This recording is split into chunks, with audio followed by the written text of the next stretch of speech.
kalian harus hadapin ya. Kalau misalkan kalian tidak hadapin, mau kemana kalian? Apakah kalian mau GPR? Silahkan. Kalau tidak, bagaimana?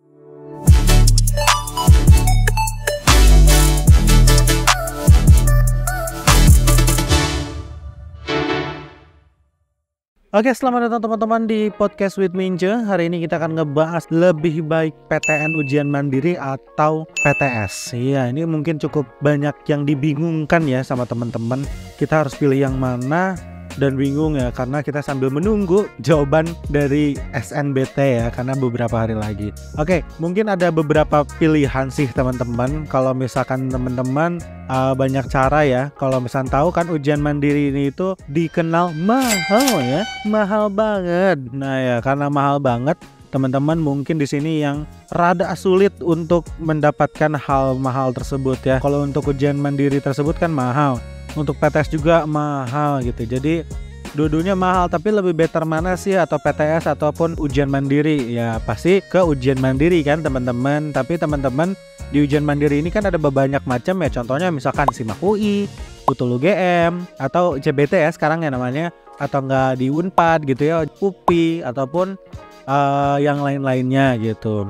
Nah, ujian mandiri ini tuh sifat-sifat tesnya tuh nggak kayak SNBT ya teman-teman, hanya TPS dan literasi. Tetapi untuk ujian mandiri ini ada TKA, yang dimana TKA ini adalah banyak banget untuk yang kita harus dipelajarin, sama seperti tahun lalu yaitu TBK. Apa aja sih yang keluar nanti di ujian mandiri TKA-nya? Seperti biasa, ada bahasa Inggris, bahasa Indonesia, ada Sosum, ada Saintek. Nah, Sosum dan Sainteknya dibagi banyak ya. Ada sosumnya, misalkan ada IPS-nya kan, ada namanya sejarah, geografi, ekonomi, sosiologi. Untuk sainteknya apa? Fisika, biologi, kimia, dan matematika peminatan. Nah itu banyak ya, jadi makanya teman-teman untuk ujian mandiri ini banyak banget alur yang kalian harus lalui. Dengan cara ya kalian belajar lagi sambil menunggu hasil tes SNBT begitu.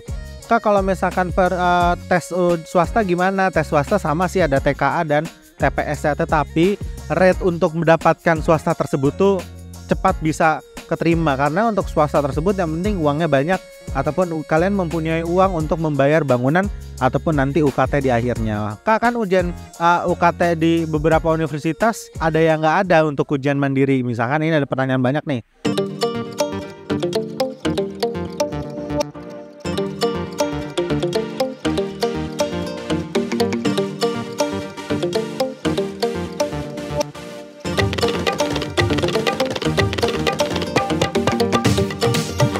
Tinggi negeri yang tidak memakai uang bangunan atau uang pangkal. Jadi teman-teman bisa daftar di sana ya, dengan syarat kalian harus belajar, intinya mengejar skor si tesnya. Kalau tes ujian mandiri itu cukup tricky ya, ada misalkan tergantung si universitas tersebut, bisa ada yang menilai dengan dari pergabungan nilai dari SNBT plus nanti ujian mandirinya, terus jadinya hari hasil kehasilan. Terus ujian mandiri nanti ada sistem minus ataupun plus, itu tergantung universitasnya. Untuk ke swasta ya tergantung universitasnya kembali.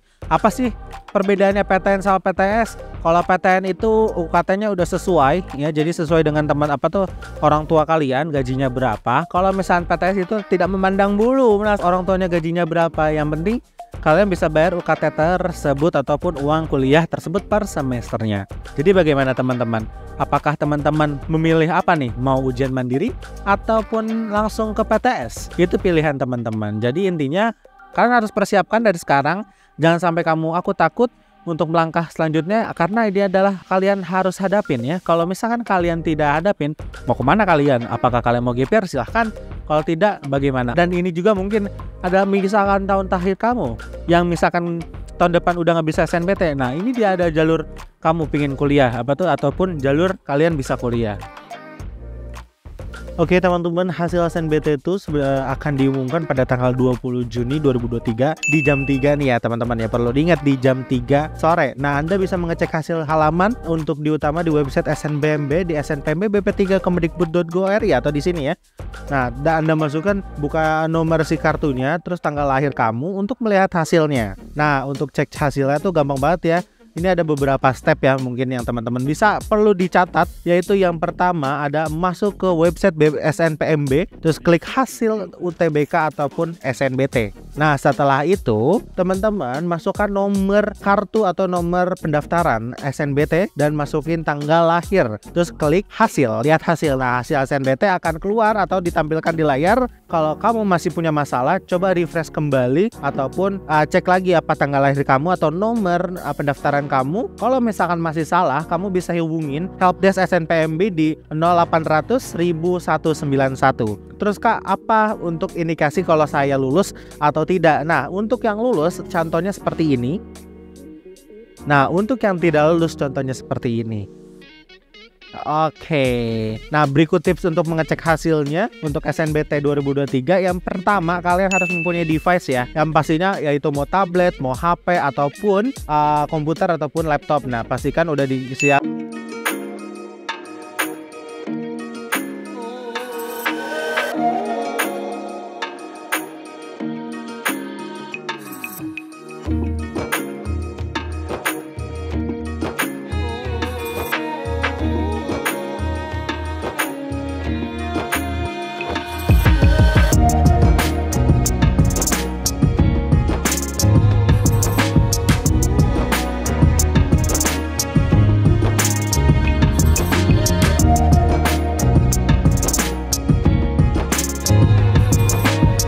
Koneksi internet ini yang paling penting untuk segala halnya, karena koneksi internet ini kamu bisa mengakses dengan secara cepat ataupun buru-buruan ya. Nah, makanya kalau saran dari Mince, kalian untuk melihat hasilnya jangan pas jam 3, tetapi kamu bisa mengecek di 15.30 ataupun di jam 4 sorenya, karena hasilnya ini bisa dilihat 1 hari setelah pembukaannya ataupun tidak gitu. Setelah itu kamu harus ngapain? Kamu harus daftar ulang yang ada tertera di surat tersebut. Seperti itu teman-teman. Semoga teman-teman bisa mendapatkan PTN yang teman-teman inginkan. Dan teman-teman kalau misalnya suka video ini, jangan lupa subscribe, like, dan share video ini ke teman-teman Anda. Semoga video ini bermanfaat. Kita akan kembali lagi di konten berikutnya di Podcast with Mince. Dadah teman-teman.